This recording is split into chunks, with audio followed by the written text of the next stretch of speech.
여러분 안녕하십니까? 가장 빠른 종합 뉴스큐 시작합니다. 네, 죄송하다는 말로 사실상 혐의를 인정한 로버트 할리 씨. 마약 혐의로 긴급 체포가 됐고 간이 시약 검사 결과 양성이 나왔습니다. 재벌가 3세들 황하나 씨 수사까지 이어서 알아보겠습니다. 잠시 뒤 민주평화당이 비공개 의원총회를 열고 정의당과의 공동교섭단체 재구성 여부에 대한 끝장 토론을 벌입니다. 대체 교섭단체가 뭐길래 정의당은 러브콜을 보내고 평화당은 토론까지 하는 건지 잠시 뒤 알아보겠습니다. 먼저 오늘의 주요 뉴스입니다.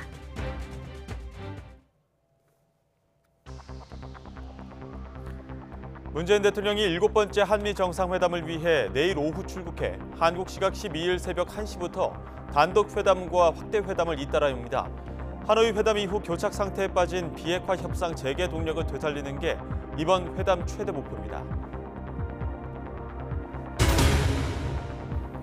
3.1 독립운동과 대한민국 임시정부 수립 100주년을 맞아 중국과 미국에서 활동한 독립유공자들의 유해가 오늘 국내로 봉환돼 인천국제공항에서 봉영식이 열렸습니다. 봉환된 유공자는 중국 상하이에서 활동한 김태현 애국지사, 미국 하와이와 캘리포니아에서 각각 활약한 강영각, 이재수 지사입니다.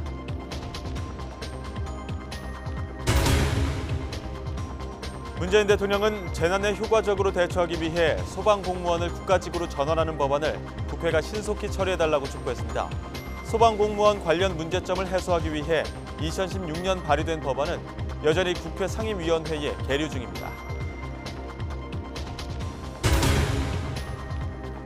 마약 혐의로 긴급 체포된 방송인 로버트 할리 씨의 간이 시약 검사 결과 양성 반응이 나왔습니다. 마약 구매와 투약을 시인한 데다 투약에 쓰인 것으로 추정되는 주사기가 자택에서 발견됨에 따라 경찰은 조사를 마치는 대로 구속영장을 신청할 방침입니다.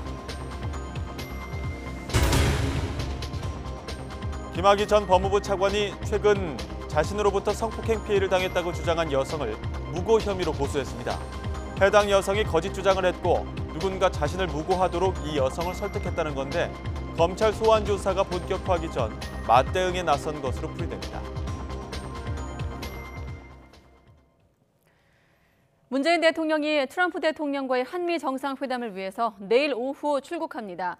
하노이 회담 이후 교착 상태에 빠진 비핵화 협상 재개를 위한 동력을 되살리는 것이 이번 회담 최대 목표입니다. 김도원 기자입니다. 문재인 대통령이 취임 뒤 7번째로 트럼프 대통령과 정상회담을 갖습니다.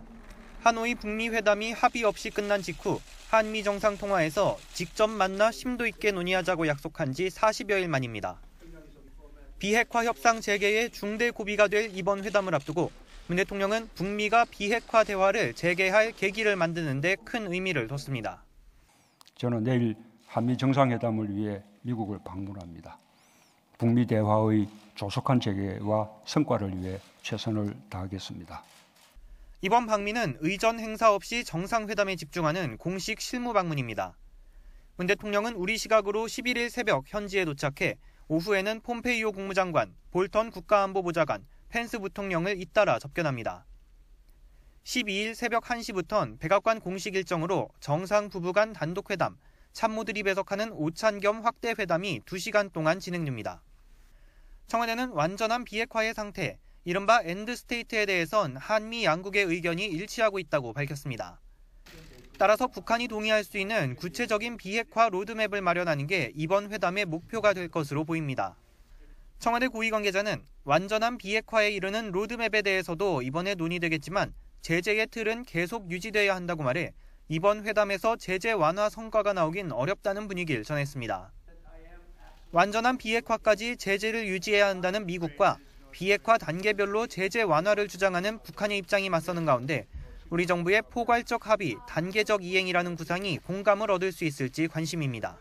문 대통령의 이번 미국 방문은 탑다운식 접근을 지속하면서 한반도의 완전한 비핵화의 항구적 평화 정착을 위한 구체적 방안을 모색하는 계기가 될 것으로 기대됩니다. 트럼프 대통령의 상반기 방한 일정도 이번 회담에서 논의될 거라고 청와대는 밝혔는데 성사된다면 다음 달 방안이 유력해 보입니다. 문 대통령은 지난해에도 전격적인 판문점 남북 정상회담을 통해 성사가 불투명했던 1차 북미 정상회담의 불씨를 살려냈습니다. 북미 양 정상의 신뢰를 받고 있는 문 대통령이 이번에도 중재 역할을 할 수 있을 것으로 청와대는 기대하고 있습니다. YTN 김도원입니다. 3.1 독립운동과 대한민국 임시정부 수립 100주년을 맞아 중국과 미국에서 활동한 독립유공자들의 유해가 오늘 국내로 봉환됐습니다. 봉환된 유공자는 중국 상하이에서 활동했던 김태연 애국지사, 미국 하와이 호놀룰루와 캘리포니아에서 각각 활약했던 강영각, 이재수 지사 등 3명입니다. 봉영식은 오늘 오후 3시 28분 인천국제공항 제1터미널에서 이낙연 국무총리 주관으로 개최됐습니다. 행사에는 유족과 광복회원, 이북도민 등 600여 명이 참가를 했으며 헌화와 분향, 건국훈장 독립장과 건국포장 헌정, 봉영사, 추모 공연, 또 봉송 순으로 진행이 됐습니다. 또 임시정부 수립 100주년을 맞아서 여야 5당 원내대표단이 내일 중국 상하이를 방문합니다. 원내대표단은 첫날에는 임정의 발원지였던 상하이에서 열리는 대한민국 임시의정원 개원 기념식에 참석을 하고 둘째 날 임시정부 청사와 윤봉길 기념관 등을 둘러본 뒤 대한민국 임시정부 수립 100주년 기념식을 진행할 예정입니다. 셋째 날에는 자율주행 자동차 시험장을 둘러본 뒤 교민 기업 간담회를 열 예정이고 마지막 날엔 LG 디스플레이 OLED 제조 공장을 시찰하기로 했습니다.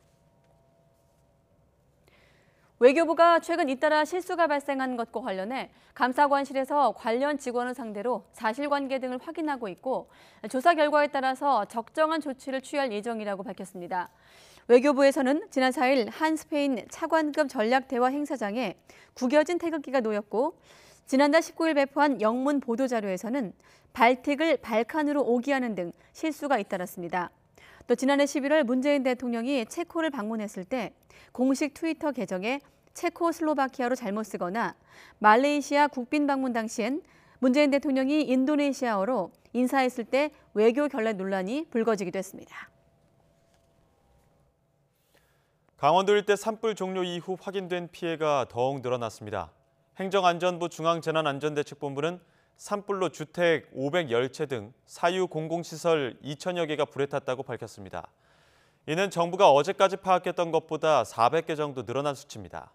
이재민은 임시주거시설에서 머무르는 763명의 7인척 등의 집으로 대피한 250명을 합쳐 1,013명으로 늘어났습니다. 희망브릿지 전국재해구호협회, 대한적십자사, 사회복지공동모금회 등을 통해 모금전 액수는 148억 원으로 파악됐습니다.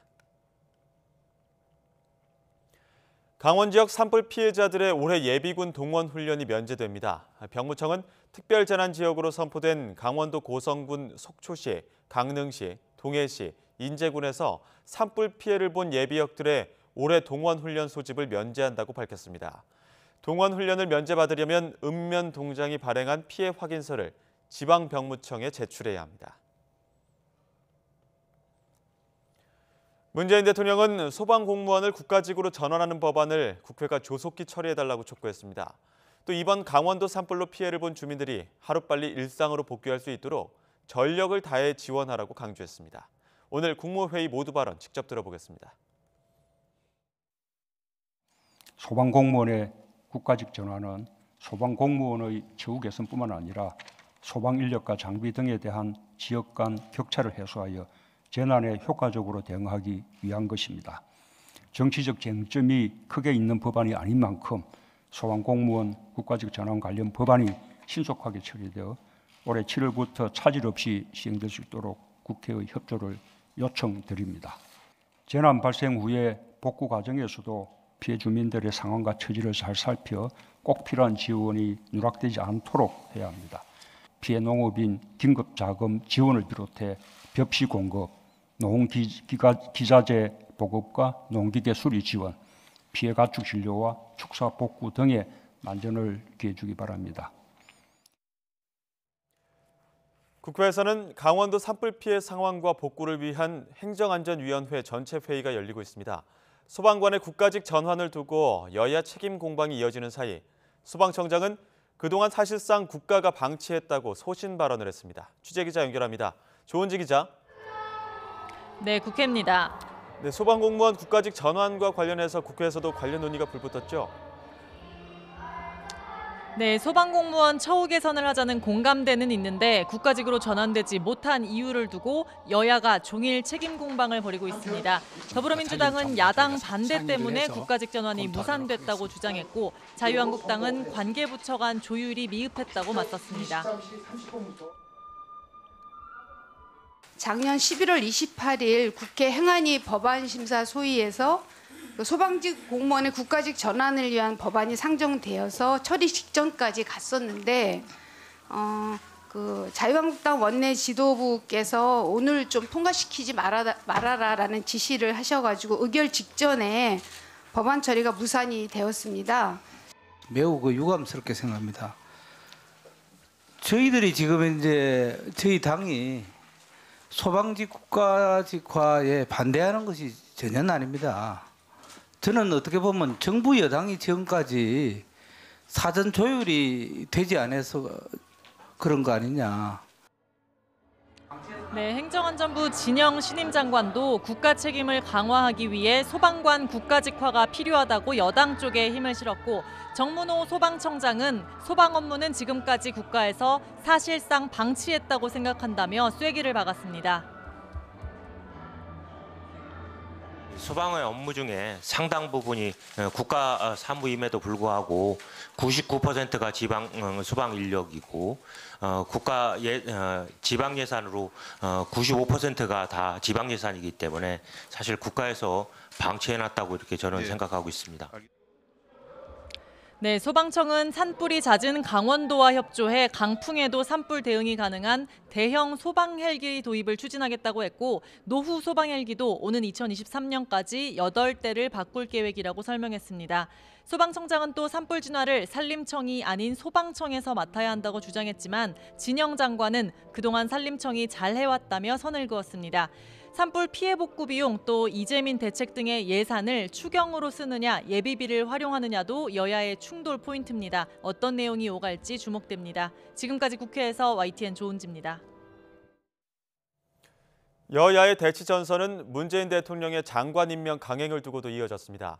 당장 문형배 헌법재판관 후보자 인사청문회에서는 이른바 인사청문회 무용론으로 여야가 충돌했습니다.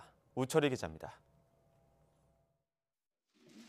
문형배 헌법재판관 후보자에 대한 인사청문회는 시작부터 설전이 벌어졌습니다. 박영선, 김현철 장관 임명 문제를 언급하며 아무리 부적격한 인사라도 대통령이 임명을 강행하는데 인사청문회가 무슨 소용이냐는 야당과 청문회를 하면 뭐합니까? 이 청문회에서 어떤 의혹이 제기되고 어떤 문제가 발생돼도 대통령은 임명하실 겁니다. 좀 조용히 하세요. 문형배 후보자는 이미 후보자가 아니라 헌법재판관입니다. 대통령의 장관 임명은 헌법이 보장한 권한이라면서 무조건 반대만 말고 청문회를 진행하자는 여당이 맞붙은 겁니다. 우리의 의견을 부적격으로 명기하고 채택해 주는 게 국회의 관례였습니다. 자유한국당이 야당이 된 뒤부터는 무조건 일단 끝까지 채택 보고를 해주지 않습니다. 기싸움은 금세 고성으로 이어졌습니다. 발언권 얻지 않고 발언하지 마세요. 이렇게 청문회는 오전 내내 파행을 빚다가 오후 들어 어렵사리 재개됐습니다. 하지만 문형배 후보자가 진보 성향 법관 모임인 우리법연구회 출신인 점을 두고 이념 편향 논란과 사법농단 사태로 문제가 된 공보관실 운영비 부당 사용을 둘러싸고 공방은 계속됐습니다. 헌법과 형법을 주로 연구하는 학술 연구 단체라고 생각하고 들어갔습니다. 그리고 제가 지방에 살다 보니 나태해지기 쉽고. 회장은 왜 했습니까, 그러면? 회장할 사람이 없다고 해서 했습니다. 장외 설전도 이어졌습니다. 자유한국당이 청와대 앞에서 긴급 의원총회까지 열어 조국 민정수석의 경질과 청와대 전면 개편을 압박하자 더불어민주당은 한국당의 행태에 어이가 없다면서 김학의 사건으로부터 황교안 대표를 지키기 위한 것이냐고 되받아쳤습니다. 이런 가운데 인사청문회를 앞둔 이미선 헌법재판관 후보자가 주식을 대거 보유한 회사의 재판을 맡아 회사 손을 들어주었다는 의혹이 제기되고 인사검증을 맡은 청와대는 직접 이해관계가 없는 사건이었다고 반박해 공방을 예고하고 있습니다. YTN 우철입니다. 국회 정치개혁특별위원회 위원장인 심상정 의원은 자유한국당을 제외한 여야 4당을 향해 다음 주 초까지 선거제도 개편안 신속처리 안건 지정, 패스트트랙 일정을 확정해야 한다고 촉구했습니다. 심 위원장은 기자간담회에서 시간이 더 지체되면 패스트트랙 지정 의미가 퇴색할 수밖에 없다면서 다음 주 여야 4당 원내대표 회동에서 책임 있는 결정을 해달라며 이같이 말했습니다.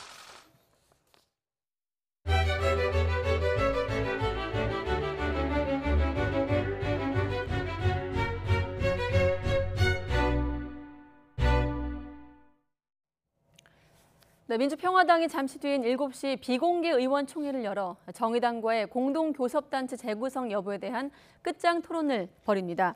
현재 평화당 정동영 대표와 천정배 의원은 선거제 개편 추진 등을 내세우며 찬성 입장을 밝혔지만 장병환 원내대표와 박지원, 이용주 의원 등은 결이 다른 정의당과 합치는 건 부적절하다면서 맞서고 있습니다.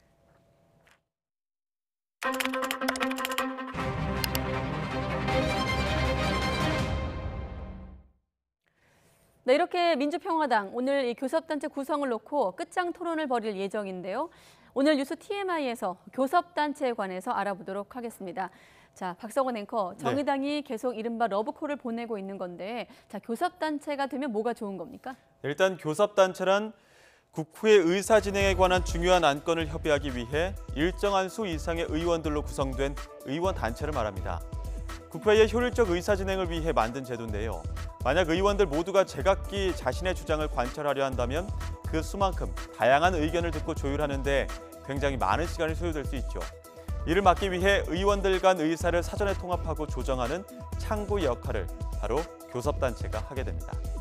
국회법 제33조에 의하면 국회에 20인 이상의 소속 의원을 가진 정당은 하나의 교섭단체가 됩니다. 그러나 다른 교섭단체에 속하지 않는 20인 이상의 의원으로 따로 교섭단체를 구성할 수 있다고 규정하고 있죠. 그렇다면 왜 그토록 교섭단체가 되려고 하는 것일까요? 바로 교섭단체 혜택과 지원이 많기 때문입니다. 일단 정책 입법에 필수적인 정책연구위원을 국고보조로 둘 수 있고 수십억 단위의 입법 지원비도 받게 됩니다. 뿐만 아니라 국회 운영의 실질적인 핵심 권한인 윤리심사 요구와 긴급 현안에 대한 국무위원 출석 요구, 그리고 상임위와 특별위 의원 선임 등의 권한을 갖습니다. 게다가 모든 상임위원회에 간사 1명씩 파견이 가능한데요. 예를 들어 국정원을 담당하는 정보위원회의 경우 간사만이 국정원의 정보 보고를 받을 수 있는 특혜가 주어집니다. 마지막으로 교섭단체는 법안을 국회 본회의에 상정할 날짜를 정하는 권한을 가집니다. 즉, 소관 상임위를 통과하고 법사위까지 통과한 법안이라도 교섭단체 원내대표들의 합의가 없으면 법안은 본회의 표결에 붙여지지 않는 거죠. 이런 권한 때문에 6석을 가진 정의당은 개혁 입법을 실현시킬 수 있길 바란다며 14석을 가진 민주평화당에 끊임없이 러브콜을 보내고 있는 겁니다.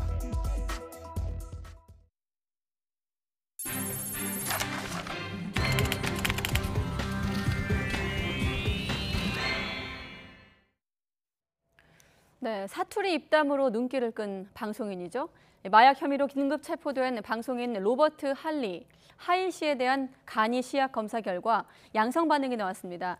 혐의를 일부 시인한 데다가 양성 반응까지 나오면서 경찰은 상습 여부 등 조사를 마치는 대로 구속영장을 신청할 계획입니다. 이영원 기자의 보도입니다.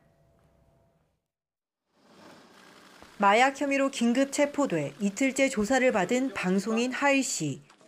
죄송하다는 말로 사실상 혐의를 인정했습니다. 죄송합니다.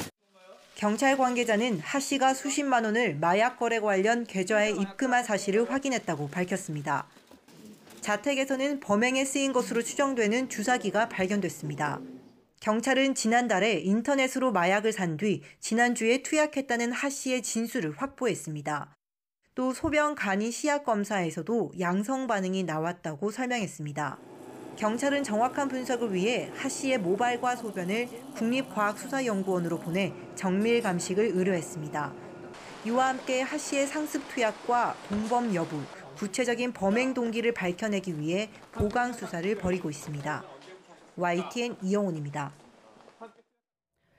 네, 이렇게 체포된 방송인 로버트 할리 씨, 이 방송가에서 퇴출 수순을 밟게 됐습니다. MBC 라디오스타는 로버트 할리의 녹화와 편집을 마치고 내일 방송을 앞둔 상태에서 불미스러운 상황이 발생했다고 밝혔습니다. 이어 경찰 수사가 진행 중인 중대한 사안이라는 점과 마약 사건에 대한 시청자 정서를 고려할 때 할리의 촬영분을 최대한 편집하겠다고 밝혔습니다. 마약 투약 혐의로 구속된 남양유업 창업주의 외손녀 황하나 씨를 둘러싼 의혹이 갈수록 증폭되고 있습니다. 경찰이 황 씨가 입막음 대가로 공범들에게 1억 원을 주었다는 의혹도 조사하기로 했습니다. 김태민 기자의 보도입니다. 경찰은 지난 7일 마약 혐의로 황하나 씨를 구속했습니다. 지난 2015년부터 4년간 여러 차례에 걸쳐 필로폰 등을 투약한 혐의입니다. 마약 투약 혐의 일부 인정했는데 마약을 유통한 혐의도 인정하시나요? 봐주기 수사 의혹 나오고 있는데 인정하세요? 앞서 황 씨는 4년 전에도 필로폰 투약 혐의로 입건됐지만 조사 한 번 받지 않고 무혐의 처분을 받았습니다. 봐주기 수사 의혹이 불거진 이유입니다. 따라서 경찰은 이번에 적발된 마약 혐의뿐 아니라 과거 수사무마 정황을 파악하는 데 주력하고 있습니다. 당시 수사팀 관계자를 참고인 신분으로 불러 수사 진행 과정과 처분 배경을 추궁했습니다. 또 황 씨가 공범들에게 입막음을 대가로 1억 원을 건넸다는 의혹에 대해서도 사실관계를 파악 중입니다. 아울러 지난해 한 연예인의 권유로 다시 마약에 손을 댔다는 황 씨의 진술에 대해서도 사실 여부를 확인하고 있습니다. 마약 유통의 연결고리가 또 하나 드러난 셈인데 부유층과 연예계를 중심으로 퍼진 마약 카르텔의 실체를 밝혀낼 단서가 될 수 있습니다. 이런 가운데 대마 흡연 혐의로 경찰에 구속됐던 SK 창업주의 손자 최모 씨는 검찰에 넘겨졌습니다. YTN 김태민입니다. 남양유업은 황하나 씨에 대해 회사 경영과 무관하다고 거듭 밝히고 강력한 처벌을 요청했습니다. 남양유업은 입장 자료를 내고 국민적 공분을 일으킨 범법 행위가 엄정한 수사를 통해 공정하고 강력하게 처벌되기를 바란다고 밝혔습니다. 또 황 씨와 일가족들은 회사와 전혀 관련이 없는데도 창업주 외손녀라는 이유로 회사명이 함께 언급돼 관련 종사자들이 피해를 보고 있다고 덧붙였습니다. 음란물 유포 혐의를 받는 가수 로이킴이 조만간 경찰 조사를 받을 전망입니다. 서울지방경찰청 광역수사대는 로이킴 측과 일정을 조율하고 있다며 이르면 이번 주 안에 피의자 신분으로 소환할 예정이라고 밝혔습니다. 앞서 미국에 있던 로이킴은 오늘 새벽 4시 20분쯤 인천국제공항을 통해 귀국했습니다. 원래 오늘 오후 워싱턴에서 올 예정이었지만 취재진을 피하기 위해 이른 시간 입국한 것으로 전해졌습니다. 로이킴 소속사는 최대한 빨리 변호사를 선임하고 경찰 조사에 성실히 임하겠다고 밝혔습니다. 가수 로이킴의 팬들은 소속사에 로이킴 퇴출을 요구하고 나섰습니다. 로이킴의 일부 팬들은 지난 4일 DC 인사이드 로이킴 갤러리에 올린 성명서에서 로이킴이 음란물 유포 혐의로 입건됐다는 소식을 접하게 되자 참담한 심정을 금할 길이 없다며 로이킴의 활동을 더 이상 수용할 수 없다며 이같이 밝혔습니다. 네, 김학의 전 법무부 차관이 최근 자신으로부터 성폭행 피해를 당했다고 주장한 여성들을 무고 혐의로 고소했습니다. 검찰 소환 조사가 본격화되기 전에 김 전 차관이 반격에 나선 것 아니냐는 분석이 나옵니다. 신지원 기자가 보도합니다. 지난 2013년 2명의 여성이 김학의 전 법무부 차관으로부터 성폭행을 당했다고 주장했습니다. A씨는 2007년 서울 역삼동 자택에서, B씨는 이듬해 강원도 원주 별장에서 건설업자 윤중천 씨의 소개로 만났다가 원치 않는 성관계를 강요받았다는 겁니다. 하지만 검찰은 이들이 범행 이후에도 윤 씨와 수차례 교류하며 성관계 대가를 받은 정황을 발견했고 피해자의 진술에 신빙성이 없다는 이유로 김 전 차관에 대해 무혐의 처분을 내렸습니다. 당시 부실 수사 의혹으로 6년 만에 다시 검찰 재수사를 받게 된 김 전 차관은 최근 자신을 고소했던 B씨를 서울중앙지검에 고소한 것으로 확인됐습니다. 지난 2013년 경찰과 검찰 수사 과정에서 B씨가 거짓으로 성폭행 피해를 주장했다는 겁니다. 김 전 차관은 또 누군가 B씨를 설득해 자신을 무고하도록 했다고 보고 무고 교사 혐의로 고소한 것으로 전해졌습니다. 피해 여성들 뒤에 배우가 있다는 주장으로 검찰 소환이 본격화되기 전에 맞대응에 나선 것으로 풀이됩니다. 앞서 김 전 차관의 부인은 자신과 최순실 씨가 친분이 있다는 보도를 한 기자와 이를 증언한 전직 청와대 행정관을 명예훼손 혐의로 고소하기도 했습니다. 이런 배경에는 검찰 과거사위원회가 재수사 권고 대상에서 김 전 차관의 성범죄 혐의를 제외한 것이 영향을 미친 것으로 보입니다. 검찰은 일단 김 전 차관 부인의 명예훼손 사건을 맡은 서울중앙지검 형사 1부에 사건을 배당하고 수사에 착수했습니다. 다만 재수사에 착수한 검찰 수사단이 김 전 차관이 제기한 무고 혐의 사건까지 맡게 된다면 성범죄 의혹을 둘러싼 사실관계가 자연스럽게 드러나게 될 전망입니다. YTN 신지원입니다. 네, 극단원들을 상습적으로 추행한 혐의로 재판에 넘겨졌던 이윤택 전 연희단 거리패 예술감독이 항소심에서 징역 7년의 실형을 선고받았습니다. 재판부는 이 전 감독이 피해자들의 성적 자기결정권뿐 아니라 꿈과 희망도 함께 짓밟았다며 1심보다 형량을 높였습니다. 강희경 기자가 보도합니다. 이윤택 전 연희단 거리패 예술감독이 호송차에서 내려 모습을 드러냅니다. 극단 단원들을 상습적으로 추행한 혐의에 대해 항소심 선고를 받기 위해서입니다. 서울고등법원은 이 전 감독에게 원심보다 1년 늘어난 징역 7년을 선고했습니다. 또 80시간의 성폭력 치료 프로그램 이수와 10년간 아동청소년 관련 기관 취업 제한도 함께 명령했습니다. 재판부는 이 전 감독이 보호감독 대상자에게 반복적으로 성폭력 범죄를 저질러 성적 자기결정권뿐 아니라 꿈과 희망을 함께 짓밟았다고 밝혔습니다. 형량이 늘어난 이유는 앞서 2번에 걸쳐 기소된 사건 중 무죄로 판단됐던 혐의 일부에 대해 유죄가 인정됐기 때문입니다. 특히 지난 2014년 극단원에게 유사 성행위를 시킨 혐의는 1심에서 무죄가 선고됐지만 2심 재판부는 이 전 감독이 보호 감독자의 지위에서 위력을 이용해 추행한 사실이 인정된다며 유죄로 판단했습니다. 연기 지도였다거나 피해자들의 동의를 받았다는 이 전 감독의 주장도 받아들여지지 않았습니다. 전국 여성단체들이 연대한 이윤택 사건 공동대책위원회는 2심 선고 직후 환영의 뜻을 밝혔습니다. 연극계의 오랜 관행으로 자리 잡았던 것이 성폭력임이 분명해졌다며 가해를 정당화했던 이 전 감독이 이제라도 반성해야 한다고 지적했습니다. 연극계에서 오랜 관행으로 자리 잡았던 것이 성폭력임이 분명해졌다. 피고인 이윤택은 이제라도 연기 지도를 핑계 삼아 성폭력 가해를 정당화하려 했던 자신의 모습을 반성하고 또 앞으로 피해자들이 당당하게 피해 사실을 고발하고 가해자를 합당하게 처벌하며 일상을 유지할 수 있기 기대한다고 밝혔습니다. YTN 강희경입니다.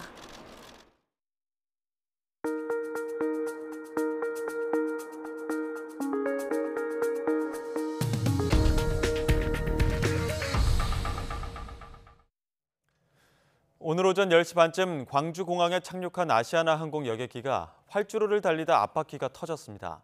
사고 당시 여객기에는 승객 110여 명이 타고 있었지만 다친 사람은 없었습니다. 하지만 여객기가 활주로에 멈춰서면서 광주공항을 오갈 계획이던 여객기 20여 편이 뜨고 내리지 못했습니다.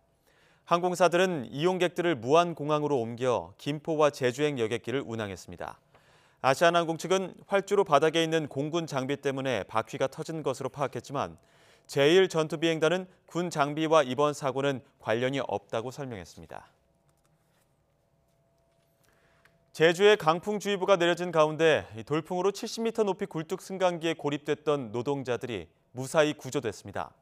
오늘 낮 1시쯤 제주시 구좌읍 환경자원순환센터 소각시설 공사장에서 굴뚝 승강기를 탄 노동자 7명이 전기가 끊겨 70m 높이에 고립됐습니다. 인부들은 출동한 119 구조대에 고립 1시간여 만에 무사히 구조됐습니다. 인부들은 굴뚝 콘크리트 작업을 위해 85m까지 올라가다 돌풍에 전기선이 끊기며 70m 높이의 승강기가 멈춰섰습니다. 옥시 의뢰로 가습기 살균제 독성 실험을 한 서울대 수의과 조모 교수가 연구 자료를 조작했다고 서울대가 결론 내린 사실이 뒤늦게 알려졌습니다.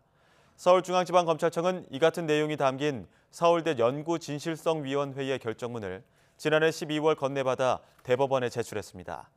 연구진실성위는 결정문에서 조 교수 실험이 연구 자료를 조작한 부정행위라며 연구 진실성 위반의 정도가 매우 중대한 것으로 판단된다고 언급한 것으로 알려졌습니다. 23년 만에 부활한 공중보건장학제도 사업에서 대량 미달 사태가 났습니다. 보건복지부에 따르면 의대 졸업 후 취약지역 공공의료기관에서 근무할 장학생 모집 사업이 20명 정원에 9명 지원으로 그쳤습니다.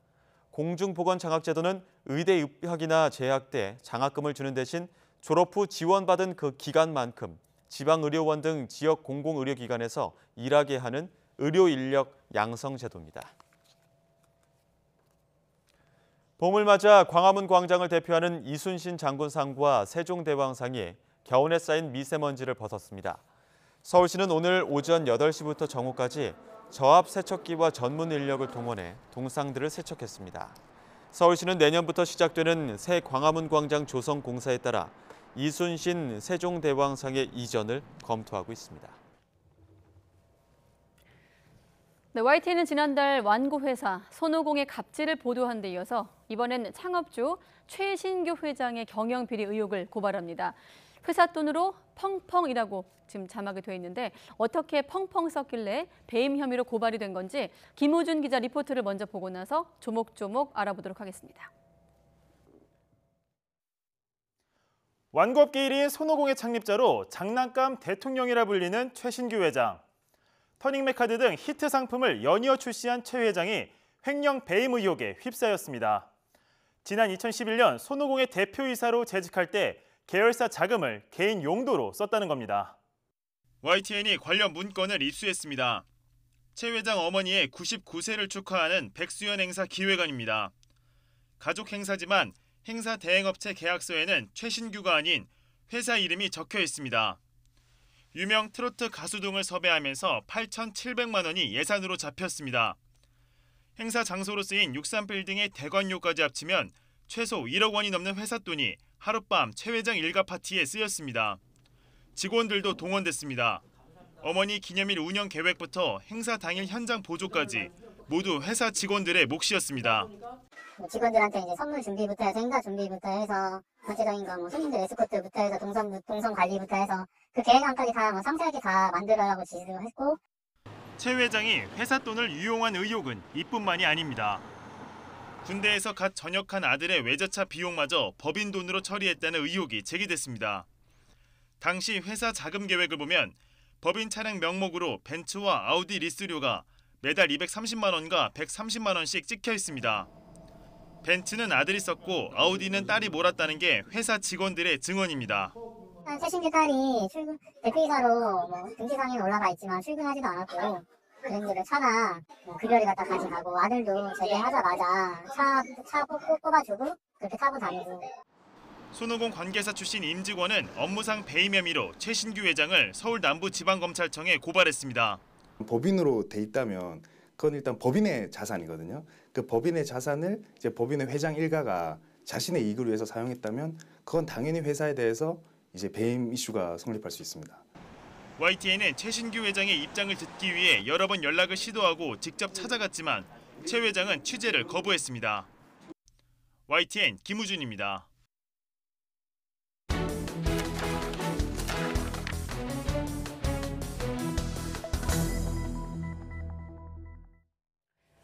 네, 이렇게 손오공의 창업주 최신규 회장이 배임 의혹에 휩싸였고 하룻밤 가족 행사에 회사 돈으로 무려 1억 원을 썼다는 겁니다. 취재기자와 함께 좀 더 들여다보도록 하겠습니다. 자, 김호준 기자. 네. 사실 손오공 하면 이제 아이들 키우는 분들은 어린이날 그리고 크리스마스 날 많이 검색하는 회사이기 때문에 많이 익숙한 회사입니다. 네. 자, 한번 하나씩 따져보겠습니다. 일단 어머니 행사에 회사 돈을 썼다는 의혹이 나왔어요. 네, 그렇습니다. 이 백수연은 일단 백수연 행사부터 말씀을 드려야 될 것 같은데요. 네. 백수연은 이제 100세가 되기 전 99살을 이제 축하하는 행사입니다. 네. 어떻게 보면 철저히 가족 행사라고 볼 수 있는데요. 거기에 이제 손오공 계열사의 회사 돈이 지출됐다는 의혹이 이제 제기가 된 겁니다. 일단 화면 그래픽을 좀 보면서 같이 이야기를 나누면 좋겠는데요. 네. 네. 그 행사 저희가 이제 행사 관련된 상세 내역서 같은 거를 이제 확보를 했습니다. 그 내역서를 보게 되면 회사 이게 로고까지 찍혀 있는데요. 네. 그 준비부터 이제 회사에서 모든 걸 다 이제 책임을 진 겁니다. 그래서 행사 당일에는 이름만 대면 누구나 알만한 트로트 가수도 이제 포함이 되고 포함이 됐는데 이제 행사 참여된 그 준비 비용에만 약 한 8,300만 원 정도 이제 투여가 됐습니다. 네. 그리고 이제 그 해당 행사가 이루어진 장소는 이제 63빌딩에서 열렸는데 63빌딩에서도 꽤 규모가 큰 행사장이었습니다. 그래서 저희가 이제 취재진이 한번 물어봤는데 현재 하루 빌리는데 대관료는 한 4천만 원 정도 된다고 합니다. 그리고 이제 5년 전 가격은 약 3천만 원 정도라고 해서 총 한 8,300만 원, 3천만 원 더하면 하룻밤 행사 비용에 약 1억 원 가까이 쓰인 겁니다. 네. 근데 이제 문제는 이제 회사 비용뿐만이 아닙니다. 이제 아까 말씀드린 것처럼 행사 계획부터 이제 행사 진행까지 모든 회사 직원들이 이제 동원이 됐다라는 건데요. 네. 행사 당일에는 이제 행사 차량 관리나 이제 행사에 참석한 VIP 에스코트 등을 회사 직원들이 직접 담당을 했다고 합니다. 가족이 할 일을 직원들한테 떠넘긴 거네요. 네, 그렇습니다. 그리고 취재 당시에 그러니까 저희가 이 과정을 취재를 하면서 손오공 측에도 물어봤습니다. 네. 네, 손오공 측에서 이제 참여를 했냐라고 물어봤을 때는 이제 손오공 대표는 참석을 했고 임직원 일부는 참석을 했다. 하지만 오늘 이쪽에서 보도 자료를 냈는데 손오공 차원에서 직원이 동원된 건 없다라고 이제 공식 보도 자료를 냈습니다. 네. 하지만 저희가 오늘 이제 뉴스가 나가고 저한테 좀 추가 제보가 더 들어왔는데요. 예. 이제 손오공에서 수년간 근무했던 직원이라고 밝힌 이제 제보자입니다. 그래서 이제 보도를 딱 보자마자 당시 그날 기억이 생생히 기억이 난다면서 이제 저한테 얘기를 했는데 예. 당시 손오공 부서 부장이 회장 행사가 초라해 보이지 않게 직원들을 최대히 동원해야 된다. 초라해 보이지 않기 위해서 동원을 네. 많이 해야 된다. 네, 예, 그렇게 이야기를 하면서 뭐 그 해당 부서 직원들은 총 동원이 됐다고 합니다. 그리고 이제 또 당시 손오공 해당 부서장이 또 최신규 친인척 관계라고 알려졌습니다. 그래서 이제 그 당시 저한테 이제 제보를 한 이제 그 내부 직원은 가서 이제 아무것도 안 하고 두 줄로 가만히 서 있었다고 합니다. 그래서 마치 벌 받는 것처럼 인간 병풍이 된 느낌이었다. 그리고 심지어 한 2시간 가까이 행사가 진행이 된 이후에도 뭐 저녁 식사도 못 하고 이제 그냥 나왔다라는 얘기까지 했습니다. 그렇군요. 일단 가족 행사에 직원 동원 또 회사 비용을 썼다 이 의혹이 있는데 여기에 자녀들 외제차 비용까지 문제가 제기됐습니다. 사실 뭐 외제차 아니고 그냥 어느 차든 차를 사려면 사실은 금액이 상당한데 이 돈이 회사에서 나간 겁니까? 네, 일단은 저희가 당시 확보한 자금 계획서에 따르게 되면 매달 이제 벤츠와 아우디 리스료로 한 200만 원과 100만 원씩 나가게 됩니다. 이제 당시 회사 직원들에 따르면 그 외제차들을 최신규 자녀들이 타고 다녔다고 이제 저희한테 진술을 했는데요. 네. 그 손오공 계열사, 그러니까 실제로 그 딸 같은 경우에는 손오공 계열사 대표를 역임을 하기도 했습니다. 하지만 이제 당시 직원들의 증언에 따르면 딸은 회사에서 절대 못 봤다고 얘기를 합니다. 등록만 시켜놓고 일을 안 했군요. 네, 그렇습니다. 그러니까 유령 대표이사인데도 불구하고 회사 돈으로 아우디를 타고 다니고 회사 돈 그 급여를 꼬박꼬박 받았다고 이 의혹을 제기를 했습니다. 자, 아들은 어떻습니까? 아들도 회사와 관련된 부분이 연결고리가 좀 있나요? 네, 일단은 아들은 2012년에 처음에 이제 군대에서 제대를 했다고 합니다. 네. 근데 제대를 하자마자 직원들에 의하면 제대한 선물로 아버지가 이제 회사 돈으로 이제 벤츠를 사줬다고 하는데요. 실제로 한두 달 이후에 아들이 손오공 계열사 중 한 회사에 근무를 하긴 합니다. 근무를 하고 그 이후에는 현재는 지금 아들은 초이라 컨텐츠 팩토리라는 최신규 가족 소유 회사 현재 지금 대표이사로 재직 중에 있습니다. 그리고 현재는 계열사에서 일을 하고 있다. 네, 그렇습니다. 자, 어떻습니까? 이 최 회장의 입장을 좀 들어봤나요? 네, 저희가 2월 달에 아까 말씀드린 것처럼 관련된 손오공 단독 보도를 했었습니다. 네. 당시 최신규가 직접 기자회견을 자처를 했었고 저랑 만난 기억이 있습니다. 저희도 이제 안면이 있는 상황에서 당연히 이제 접촉을 시도를 했는데 수차례 연락과 전화를 이제 남겼지만 무의미한 상황이었습니다. 그래서 아까 말씀드린 아들이 대표로 있는 회사를 저희가 직접 찾아갔습니다. 네. 찾아갔는데 뭐 경비원에 가로막혔고요. 그 경비원과 저와 이제 들어가겠다 못 들어가겠다 이제 좀 승강이를 벌이는 과정에서 경비실에 있는 쪽지를 저희가 보게 됐는데 뭐 오늘 회장님과 관련된 손님은 출입 금지라는 그런 쪽지를 저희가 발견하기도 했습니다. 거기에도 회장님이라고 표기가 되어 있나요? 네, 그렇습니다. 회장님이랑 정확히 표기가 되어 있었고요. 그 이제 아들이 대표로 있는 회사는 지금 현재 운수역 인근에 있는 회사입니다. 그 지하 2층과 지상 6층 규모로 굉장히 좀 규모가 딱 언뜻 봐도 좀 커 보이는 회사인데요. 오늘 보도 관련해서 일단은 손오공 측은 이 문제 회사, 당시 저희가 아까 제기했던 문제 회사는 자신들과 무관하다고 발표를 한 상황입니다. 네. 그리고 아직까지 공식적으로 최 회장이 저한테 뭐 연락을 주거나 뭐 해명 보도한 적은 없습니다. 네, 자 끝으로 그럼 지금 아들이 대표로 있다는 그 회사 손오공 계열사로 되어 있는데 어떻습니까? 그 문제 회사랑 손오공이랑 어떤 관계가 좀 있는 건가요? 네, 아까 말씀드린 지금 이제 문제가 터진 회사는 당시 게임과 관련된 업을 하는 회사였습니다. 네. 예, 문제가 터진 건 2012년도였고요. 이제 문제가 회사의 이제 금융 정보 시스템에 따르면 당시 최신규가 손오공 대표이사 재임 중에 계열사로 이렇게 나와 있습니다. 예. 그래서 이제 지금 최신규가 손오공의 대표이사를 하면서 자신이 직접 100% 투자 자금을 만들면서 운영한 법인 회사로 볼 수 있는 건데요. 지금 현재 그 문제 회사는 존재하지 않은 상황입니다. 그 관련해서는 이제 2012년도에 이제 검찰 수사받은 적이 있고 관련해서 또 실형까지 선고를 받기도 했습니다. 그래서 이 관련 내용은 저희가 좀 추가 취재 중에 있습니다. 네, 추가 취재 계획도 있군요. 네, 그렇습니다. 자, 사실 이 손오공 회사 장난감들이 사실 많이 유명한 것들이 많아요. 이 장난감들 애니메이션도 있는데 여기에 동심을 향한 철학들은 도덕성과 사랑이거든요. 창업주 자체가 여기를 좀 위배하고 있는 게 아닌가 이런 생각이 듭니다. 네, 김우준 기자였습니다. 수고했습니다. 네.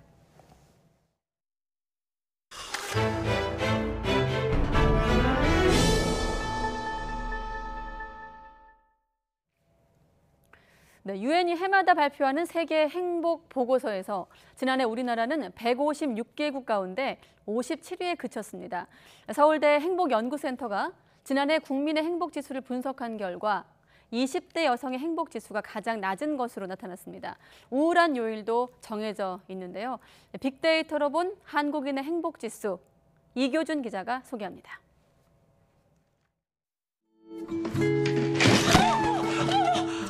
좀 쉬어라. 맨날 지쳐서 아무렇게나 쓰러져 자고. 꿈과 희망을 잊은 채 하루하루 닥치는 대로 살아가는 20대 여성의 힘겨운 삶을 그린 드라마 나의 아저씨의 한 장면입니다. 현실 속에서도 20, 30대 여성들이 안고 있는 취업과 결혼, 생계 등 문제는 만만치 않습니다. 대출금이라든지 학자금이라든지 그런 게 있으니까 어떻게 해야 할지 모르겠어서 일단 현실 때문에 좀 많이 마음이 무거워지는 게 있는 것 같아요. 서울대 행복연구센터가 카카오 마음날씨 플랫폼의 안녕지수 테스트에 참여한 104만 명의 자료를 분석한 결과 20대 여성의 행복지수가 가장 낮은 것으로 나타났습니다. 지난해 가장 행복하게 느낀 날은 어린이날이었고 안녕지수 평균치는 10점 만점에 5.18점이었는데 사회적 관심사나 사건의 파장에 따라 출렁였습니다. 1, 2차 남북 정상회담 당일의 행복지수는 회담 전 평균치보다 높았지만 3차 정상회담 당일은 오히려 낮아졌습니다. 사회에서 일어나고 있는 일들이 국민의 일상의 행복에 큰 영향을 준다라는 점을 확인했다라는 점, 이 정책을 수립하거나 평가할 때 이제 국민들의 삶의 실제 주관적인 경험들을 고려해야 된다라는 점을 이야기할 때 아주 좋은 증거가 되는 것 같아요. 또 일주일 중 토요일이 가장 행복한 데 비해 목요일이 가장 우울한 것으로 나타났습니다. 지역별로는 세종시와 해외동포, 제주시가 상위에 오른 데 비해 서울과 인천은 최하위였습니다. 사람들의 안녕지수가 실시간으로 이렇게 테스트를 하고 계시는데요. 그런 정보가 모여져서 뭔가 이 사회의 행복지수를 높이는 데 좀 더 기여를 했으면 좋겠습니다. 서울대 행복연구센터는 이번 분석을 토대로 정부나 기업에 적용할 정책 제안을 제시했는데 해마다 카카오와 함께 인포그래픽 매거진 형태로 한국인의 행복지수를 발표할 계획입니다. YTN 이교준입니다. 중국산 전자제품이 인기를 끌면서 중국 직구 시장이 급격히 성장하는 것으로 나타났습니다. 전자상거래 기업 이베이코리아는 올해 1분기 중국 직구 거래액이 지난해 같은 기간보다 37%나 증가했다고 밝혔습니다. 품목별로는 음향기기 판매량이 1년 사이 5배나 늘면서 중국 직구 시장 성장을 이끌었고 스마트폰 판매량도 64%나 증가했습니다. 지난해 연금저축 신규 계약보다 해지가 더 많았던 것으로 집계됐습니다. 금융감독원이 발표한 연금저축 현황 분석 결과를 보면 지난해 말 기준 연금저축 적립금은 1년 전보다 4.9% 증가한 135조 2천억 원으로 나타났습니다. 지난해 연금저축 해지 계약 건수는 31만 2천 건으로 지난 1994년 연금저축 상품 출시 이후 처음으로 신규 계약건을 넘어섰습니다. 중국이 탈북자 단속과 밀수 적발을 위해 북한과의 접경 지역에 5세대 이동통신 기술을 적용한 검문소를 설치하기로 했다고 홍콩 언론이 보도했습니다. 홍콩의 사우스 차이나 모닝포스트는 중국 지린성 통화지역 국경 순찰대가 지난달 관할구역 내에 5G 검문소를 세우기로 중국 최대 이동통신사 차이나 모바일과 협약을 체결했다고 보도했습니다. 사우스 차이나 모닝포스트는 5G 검문소가 설치될 통화지역 윈펑댐 주변이 북중 간의 왕래와 교역이 많은 지역이지만 산세가 험하고 범위가 넓어 새로운 기술을 도입하게 됐다고 설명했습니다.